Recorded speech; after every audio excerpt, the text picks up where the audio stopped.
अस्सलाम वालेकुम dear viewers, आप देख रहे हैं सिंधी टीचर। मैं आपको बुनियादी सिंधी, बेसिक सिंधी, स्टार्टिंग सिंधी, सिंधी कायदे अलिफ से पढ़ाने की कोशिश कर रही हूँ। उसके बाद हमने स्टार्ट किया है क्लास 3 से। रोज़ाना एक चैप्टर पढ़ेंगे, उसका मुकम्मल उर्दू तर्जुमा करेंगे। उसमें जो भी एक्सरसाइजेस होंगे, क्वेश्चन आंसर, अल्फाज मायने, अल्फाज जुमले जो भी होंगे वो भी साथ साथ में करते जाएंगे। इसी तरह हमने क्लास 3, फिर क्लास 4, क्लास 5, क्लास 6 तरतीब से कंप्लीट कर लिए हैं। इन क्लासेस के अलग से प्लेलिस्ट बने हुए हैं, आप अपनी क्लास के मुताबिक जाके पढ़ सकते हैं। फिर क्लास 7 स्टार्ट है तरतीब से। क्लास 7 में पिछली वीडियो में हमने पढ़ा था चैप्टर 5। आज हम पढ़ेंगे चैप्टर 6, जिसे सिंधी में सबक छाउन पढ़ते हैं। शुरू करते हैं। बिस्मिल्लाहिर्रहमानिर्रहीम। आज हमारे पास चैप्टर का टाइटल है इंसाफ। इंसाफ को उर्दू में भी इंसाफ ही कहते हैं, यानी कि फ़ैसला करना किसी बात का। जे ज़माने में सिंध ते मिर्ज़ा शाह हसन अरगोन राज कंदो हो, जिस ज़माने में सिंध पर मिर्ज़ा शाह हसन जो है मिर्ज़ा शाह हसन अरगोन उनका नाम है, वो राज करते थे, यानी कि हुकूमत करते थे। जे का मतलब होता है जब, राज कंदो हो का मतलब होता है हुकूमत करते थे। उन वक्त सिंध जे गादी जो हिंद बक्कर हो, उस वक्त सिंध का दारुल हुकूमत जो है वो बक्खर था। बक्खर एक शहर का नाम है, तो सिंध का जो दारुल हुकूमत था पहले उस ज़माने में वो बक्खर ही था, जैसे कि आज जो है कराची है। मिर्ज़ा शाह हसन जे इल्म ऐं इंसाफ जो गालियों बुधे, मिर्ज़ा शाह हसन की इल्म और इंसाफ की बातें सुनकर, गालियों बुधी का मतलब होता है बातें सुनकर, ईरान जे शहर शिराज मां हिक सैयद शकरुल्ला नाली बक्कर में आयो। ईरान के शहर शिराज जो है वहाँ के शहर का नाम है। ईरान के शहर शिराज में से एक सैयद शकरुल्ला नाम का जो है वो बक्कर में आया। गादी जो हिंद का मतलब होता है दारुल हुकूमत। ओके। मिर्ज़ा शाह हसन संदस काबिलियत दिसी केस बक्कर जो वड्डो काजी मुकर्रर कयो। मिर्ज़ा शाह हसन जो वहाँ का बादशाह था, हुकूमत करता था वहाँ पर, उसने जो है इस काजी की काबिलियत देखी तो उसे बक्कर शहर का बड़ा काजी मुकर्रर कर दिया। किसको? सैयद शकरुल्ला को, जो ईरान से आया था। सैयद साहब इन होदे के एतरो त सच्चाई ऐं इंसाफ सा हलायो। सैयद साहब ने, यानी कि काजी साहब ने, इस ओहदे को कितने ही सच्चाई और इंसाफ के साथ चलाया, जो अज बस संदस नालो प्यो गायजे, कि आज भी उनका नाम जो है याद रखा जाता है या लिया जाता है। उन वक्त हिक सौदागर अरब मां उम्दा घोड़ा ख़रीद करे बक्कर मां व्यापार जे सांगे आयो। उस वक्त एक सौदागर कहते हैं जो चीज़ें बेचते हैं, उनको कहते हैं सौदागर। उस वक्त एक सौदागर, यानी कि उस वक्त एक सौदा करने वाला जो चीज़ें बेचता हो, वो तिजारत करता हो, उसको कहते हैं। अरब से बहुत ही आला किस्म के घोड़े, उम्दा घोड़ा मतलब अच्छे घोड़े, उम्दा किस्म के घोड़े ख़रीद कर, यानी कि बक्कर शहर में वो तिजारत के बहाने आया।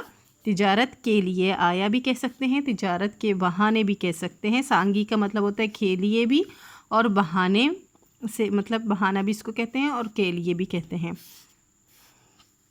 आयो। मिर्ज़ा शाह हसन के घोड़ा पसंद करे ख़रीद कया, कई घोड़ा पसंद किया ख़रीद गया। मिर्ज़ा शाह हसन यानी कि वहाँ के बादशाह ने बहुत से घोड़े या कुछ घोड़े, कई घोड़े मतलब एक से ज़्यादा की बात हो रही है। घोड़ा है, घोड़ो होता तो फिर एक की बात हो रही होती। कुछ घोड़े, उन्होंने कुछ घोड़े पसंद करके ख़रीद लिए उनसे, व्यापारी से, सौदागर से। आई हुक्म कयाइस, और उसको हुक्म दिया कि घोड़न जी कीमत वनी खजांची का वट, घोड़ों की कीमत जाकर खजांची से ले लो। खजांची के पास से ले लो या खजांची से ले लो। वट का मतलब होता है के पास से, पास होता है इसका मतलब। खजांची तो कहते हैं वज़ीर ख़जाना जो होता है उसको कहते हैं। तो बादशाह ने तो घोड़े पसंद करके ख़रीद लिए, तो उसको कहा कि आप जाके मेरे वज़ीर ख़जाना से पैसे ले लें, उसके पास से पैसे ले लें। बे ॾींहुं सुबह जो सौदागर कीमत वठण लाइ ख़जानची वटि वियो। दूसरे दिन, बे ॾींहुं का मतलब होता है दूसरे दिन, सुबह को जो है सौदागर कीमत लेने के लिए वज़ीर ख़जाना के पास गया। के पास, वट का मतलब होता है पास, सौदागर कीमत वठन लाए, कीमत लेने के लिए, वठन कहते हैं लेने के लिए। पर केस काबा रकम ना मिली, पर उसको, केस का मतलब होता है उसको, कोई भी रकम नहीं मिली। सौदागर बादशाह के दरबार में वयो। फिर सौदागर जो है बादशाह के दरबार में गया, पर केस उताबक को सऊ जवाब ना मिलियो। पर उसको वहाँ पर भी, उतना का मतलब होता है वहाँ पर भी कोई तसल्ली बख्श जवाब या सीधा जवाब कह सकते हैं, तसल्ली बख्श जवाब उसको नहीं मिला, मुनासिब जवाब उसको नहीं मिला। इसको मुनासिब भी कहते हैं सऊ को। लाचार थी हो शहर जे काजी वट वही फरियादी थियो। मजबूर होकर, लाचार का मतलब होता है मजबूर होना, मजबूर होकर वो शहर के काजी के पास जो के जाकर फरियादी हो गया, मतलब वहाँ अपनी बात पेश कर दी, फरियादी हो गया। काजी संदस फरियाद बुधी, काजी जो है, काजी ने उसकी फरियाद को सुना। मिर्ज़ा के चवाई मोकलियो, तो बादशाह की तरफ किसी को पैगाम भिजवाया उसने, किसी के हाथों बादशाह को पैगाम भिजवाया या कहलवाया बादशाह को। चवाई मोकलियों का मतलब होता है, चवाई का मतलब होता है पैगाम, और मोकलियों का मतलब होता है बेचना। हाँ, पैगाम भिजवाया, बुलावा भिजवाया। अदालत में अची हाजिर थे, अदालत में आकर हाजिर हो जाओ। उन वक्त बादशाह के अदालत में हाजिर थियन जो हुक्म ॾियण सौली गाल ना हुई। उस वक्त बादशाह को अदालत में हाजिर होने का हुक्म देना जो है आसान बात नहीं थी। कि मिर्ज़ा जो है बादशाह मिर्ज़ा शाह हसन जो है बादशाह थे वहाँ के उस वक्त के, और उन्होंने ही घोड़ा ख़रीदा था। और जो है उस सौदागर जो है काजी के पास शिकायत लेकर आया था, तो काजी ने जो है बादशाह को हुक्म दिया कि आप आकर मेरे पास हाजिर हो जाएं। उस वक्त के बादशाह को अदालत में हाजिर करने का हुक्म देना कोई जो है आसान बात नहीं थी। हाजिर तियण जो हुक्म मतलब हाजिर होने का हुक्म देना, देने का मतलब होता है देना। सौली गाल का मतलब होता है आसान बात ना हुई ना थी। के मजाल जो अहिड़ी गुस्ताखी करे सके, किसका मजाल, के का मतलब होता है किसका मजाल जो ऐसी गुस्ताखी कर सके। माड़न के खुद काजी जे हुक्म ते ॾाढो अजीब लॻो। लोगों को, माण्हू कहते हैं लोगों को काजी का हुक्म जो है बहुत ही ज़्यादा अजीब लगा। हुक्म पर ॾाढो मतलब उनको जो है उसका हुक्म बहुत अजीब लगा, उनके हुक्म पर उनको बहुत गैर मामूली महसूस हुआ कि उन्होंने कैसे एक बादशाह को हुक्म दे दी कि आप हाजिर हो जाएं। ॾाढो अजब लगो मतलब बहुत ज़्यादा अजीब लगा हुक्म पर मिर्ज़ा हसन अदालत में वहीं हाजिर थियो। पर मिर्ज़ा हसन जो है वहाँ का बादशाह जो है अदालत में जाकर हाजिर हो गया। वहीं हाजिर थियो का मतलब होता है जाकर हाजिर होना। काजी अदब लाए न पंहिंजी जा ता उथियो। काजी साहब ने जो है उनका बादशाह का अदब नहीं किया और ना ही अदब के लिए वो अपनी जगह से उठें। पंहिंजी जा मतलब अपनी जा, ता उथियो मतलब वहाँ अपनी जगह से नहीं उठे। आई ना वरी केस वेहण लाए आज के आइन, और ना ही उन जो है उसको बैठने के लिए पेशकश की, बल्कि उसे ना वो काजी जो है उनके बादशाह के अदम एहतराम में ना अपनी जगह से उठा और ना ही बादशाह को बैठने के लिए पेशकश की। आज का मतलब होता है पेशकश करना, वेहण का मतलब होता है बैठना, लाए का मतलब होता है के लिए। लाचार बादशाह भी फरियादी सा गट बे ही रहो। मजबूर बादशाह भी फरियादी यानी जो जिसने शिकायत दी थी उसको कहते हैं फरियादी, जो सौदागर था। मजबूर बादशाह भी सौदागर के साथ कड़ा रहा। सागढ़ मतलब के साथ, बे ही रहो का मतलब होता है कड़ा रहा, एक ही जगह पे दोनों। जैसे कि हमेशा होता है फैसलों में कि जो शिकायत करता है और जिसके खिलाफ शिकायत होती है दोनों को कड़ा रखा जाता है। सेम ऐसा ही उन्होंने किया, उन्होंने नहीं समझा कि ये बादशाह है तो इसका एहतराम करे। उस वक्त वो इनको मुजरिम ही लग रहे थे। काजी बादशाह का सौदागर जी फरियाद बाबत जवाब घुरियो। काजी ने जो है बादशाह से सौदागर की फरियाद के बारे में जवाब मांगा। फरियाद बाबत फरियाद के बारे में जवाब घुरियो। घुरियो का मतलब होता है मांगना।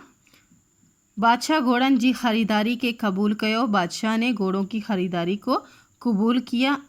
ऐं हकदम पैसन ॾियण जो वायदो कियो और एकदम पैसे देने का वादा किया। इसमें बादशाह की कोई गलती नहीं थी। उन्होंने कहा कि आप जाके ख़जानची से ले लो, यानी कि वज़ीर ख़जाना से ले लो, लेकिन उन्होंने नहीं दिया। तो बादशाह को शायद इस बात के इल्म नहीं था, तो वो अपनी गलती मान गए थे और पैसे देने का वादा भी कर दिया था। फ़ैसला हो गया। जडन फ़ैसिलो थी चुको। जब फ़ैसला हो चुका तडन काजी पंहिंजी जाइ तां उथियो। तब काजी अपनी जगह से उठा। तडन का मतलब होता है तब। ऐं बादशाह के अदब सां सलाम करे चयाइस और बादशाह को अदब के साथ सलाम करके कहा। चयाइस का मतलब होता है कहा। बादशाह सलामत, उनको मुखातिब किया, बादशाह सलामत। इंसाफ लाए ज़रूरी होता, इंसाफ के लिए ज़रूरी है कि माँ वहाँ के अदालत में घुराया कि मैं आपको अदालत में बुलाऊं। वहाँ का मतलब होता है अदब से नाम लेना। आपको अदालत में बुलाऊं। घुरायूं का मतलब होता है बुलाऊं। जडन वहाँ अदालत में आयो, जब आप अदालत में आए, तडन इंसाफ लाए वहाँ जो फरियादी सा गॾु बेहण ब ज़रूरी समझीम। तब इंसाफ के लिए आपको फरियादी के साथ जो है खड़ा रखना भी ज़रूरी समझा मैंने। अब वो अपनी सफाई दे रहा है कि मैंने मतलब ऐसा रवैया आपके साथ क्यों किया। हाणे जडन त फ़ैसिलो थी चुको। अब जब फ़ैसला हो चुका है। हाणे का मतलब होता है अब। जडन का मतलब होता है जब। अब जब फ़ैसला हो चुका है। थी चुको का मतलब होता है हो चुका है। तडन उहा मताइन जा ओहान लाए आहीं ऐं आऊं कादिम आया। तब वो ऊंची जगह, मताइन जगह मतलब ऊंची जगह, ओहान लाए आहीं आपके लिए है, ऐं आहूँ खादिम आया और मैं ग़ुलाम हूँ। आऊँ का मतलब होता है मैं, खादिम का मतलब होता है ग़ुलाम हूँ, यानी कि मैं आपका ग़ुलाम हूँ। पहले मैं जो है काजी था, मैं फ़ैसला कर रहा था, अभी जो है मैं आपका ग़ुलाम हूँ, आप बादशाह हैं। मिर्ज़ा शाह हसन संदस इंसाफ़ ॾिसी ॾाढो ख़ुशि थियो। मिर्ज़ा शाह हसन ने उनका इंसाफ़ देखा, बहुत खुश हुए। ॾाढो ख़ुशि थियो का मतलब होता है बहुत खुश होना। ऐं घणो ई इनाम ॾिनाइन और बहुत ज़्यादा उनको इनाम दे दिया। घणो ई का मतलब होता है ज़्यादा इनाम देना। इनाम ॾियाइन का मतलब होता है इनाम देना। हेठियन सवालन जा जवाब ॾियो। 5 सवाल इनके जवाब देने हैं, कॉपी में लिखे हैं। नेक्स्ट है हेठियन लफ्ज़न जे मायने लिखो ऐं जुमले में कम आणियो। इनके मीनिंग्स भी लिखने हैं और जुमले भी बनाने हैं और 5 सवालों के जवाब देने हैं। नेक्स्ट है हेठियन लफ्ज़न में मुनासिब लफ्ज़ चूंडी खाल पुरियो। इनमें से मुनासिब लफ्ज़ चुनकर ये खाली जगह भरने थे। तो बे ॾींहुं सुबह जो डेश क़ीमत वठण लाइ ख़ज़ानची वटि वियो। बे ॾींहुं सुबह जो सौदागर क़ीमत वठण लाइ ख़ज़ानची वटि वियो। दूसरे दिन सुबह को सौदागर जो है कीमत लेने के लिए वज़ीर ख़जाना के पास गया। सौदागर इसमें सही वर्ड था। मिर्ज़ा शाह हसन संदस देश ॾिसी ॾाढो ख़ुशि थियो। मिर्ज़ा शाह हसन जो है उसका इंसाफ देखकर बहुत ज़्यादा खुश हो गए। काजी का इन वक्त सिंध जी गादीअ जो हिंद देश हो। इन वक्त सिंध जी गादीअ जो हिंद बकर हो। उस वक्त सिंध का जो दारुल हुकूमत था वो बकर था। जडन फ़ैसिलो थी चुको तडन काजी पंहिंजी जाइ तां उथी बैठो। जब फ़ैसला हो चुका तब जो है काजी अपनी जगह से उठकर खड़ा हो गया। काजी बादशाह का सौदागर जी फरियाद बाबत पूछियो। काजी जो है बादशाह से सौदागर की फरियाद के बारे में काजी ने पूछा। फर्स्ट क्वेश्चन है सैयद शकरुल्ला कित्ते जो काजी हो। सैयद शकरुल्ला बकर जो वडो काजी हो। सैयद शकरुल्ला कहाँ का काजी था। सैयद शकरुल्ला जो है बकर का काजी था। घोड़न जो सौदागर वटस केड़ी फरियाद खणी आयो। घोड़ों का सौदागर उनके पास कौन सी फरियाद लेकर आया। घोड़न जो सौदागर काजी वट बादशाह जी खिलाफ़ घोड़न जी क़ीमत ना मिलन जी फरियाद घणी आयो। घोड़ों का जो सौदागर था काजी के पास बादशाह के खिलाफ़ घोड़ों की कीमत ना मिलने का फरियाद लेकर आया। मिर्ज़ा शाह हसन के काजी अदालत में छो घुरायो। मिर्ज़ा शाह साहब को काजी ने अदालत में किस लिए बुलाया? घोड़न जे व्यापारी जी शिकायत जे करे काजी मिर्ज़ा शाह हसन के अदालत में घुरायो। घोड़ों के व्यापारी की शिकायत पर की वजह से काजी ने जो है मिर्ज़ा शाह हसन को अदालत में बुलाया। काजी केड़ो फैसलो ॾिनो? काजी ने कौन सा फैसला दिया? काजी फैसलो करे बादशाह के हुक्म ॾिनो ता सौदागर के घोड़न जी कीमत अदा खणी वन। काजी ने फैसला करके बादशाह को हुक्म दिया कि सौदागर को घोड़ों की कीमत अदा करो। फैसले का पोए हिन मिर्ज़ा हसन के चाचयो। फैसले के बाद काजी ने मिर्ज़ा हसन को क्या कहा? फैसले का पोए काजी चयो त बादशाह सलामत इहो मताइन जा ओहान लाए आहीं ऐं आऊं ओहान जी खादिम आया। फैसले के बाद काजी ने कहा कि बादशाह सलामत ये ऊंची जगह आपके लिए है और मैं जो है गुलाम हूँ आपका। राज ये लफ्ज़ हैं, ये मीनिंग है और ये जुमले हैं। राज का मतलब होता है हुकूमत। पुराने ज़माने में बादशाह राज कंदा, पुराने ज़माने में बादशाह राज करते थे। सांगी का मतलब होता है के लिए या के बहाने से। अहमद कम सांगी लाहौर वयो। अहमद काम के लिए लाहौर गया। सऊ का मतलब होता है सही, मुनासिब, तसल्ली बख्श। तो इसमें आएगा सौदागर दरबार में वयो पर उथा ब उनके कोबा सऊ जवाब ना मिले। सौदागर दरबार में गया पर उसे वहाँ भी कोई तसल्ली बख्श जवाब नहीं मिला। आज का मतलब होता है पेशकश करना। काजी बादशाह के वेहन लाए आज ना कहो। काजी ने बादशाह को बैठने की पेशकश नहीं की। मताइन ऊंची। फैसले का पोए काजी बादशाह के चयो इहो मताइन जा ओहां लाए आए। फैसले के बाद काजी ने बादशाह को कहा कि ये ऊंची जगह आपके लिए है। इसी के साथ ये चैप्टर कंप्लीट हो गई है। उम्मीद है आपको अच्छे से समझ आ गई होगी। नेक्स्ट वीडियो में नेक्स्ट चैप्टर पढ़ेंगे। अगर आपको मेरी वीडियो से हेल्प मिलती हो तो please like share and subscribe कीजिएगा। दोस्तों और क्लासमेट के साथ शेयर ज़रूर कीजिएगा। अल्लाह हाफिज़।